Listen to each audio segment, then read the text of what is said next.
this perspective will completely change your understanding of Ahimsa. Newton's 3 laws of motion have a surprising parallel with Ahimsa, the yogic concept of nonviolence. To jog your memory, the laws of motion state that an object resists changes in motion, accelerates with force relative to mass, and interact with equal and opposite reactions. Let's compare this to the historical understanding and application of Ahimsa. Ahimsa first gained popularity in the 1930s and 40s in British colonized India through Gandhi's use of satyagraha, a principle and practice of peaceful resistance.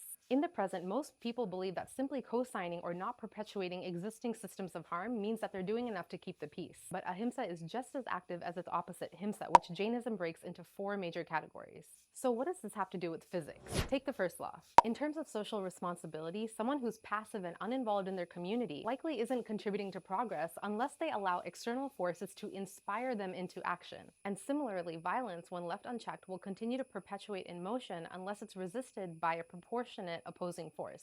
Now for the second law. The impact of a movement directly corresponds to the momentum and skill behind it. For example, how many people are moving in unison and with urgency, contributing their unique strengths towards advancing a cause. And finally, the third law.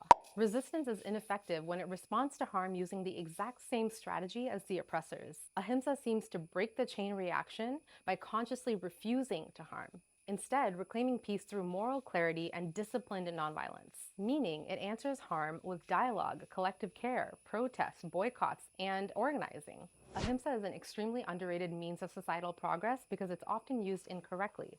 Ahimsa is still action, but one that tips the scale away from confusion and towards cohesion. Simply put, there's no path to peace if you're not moving forward.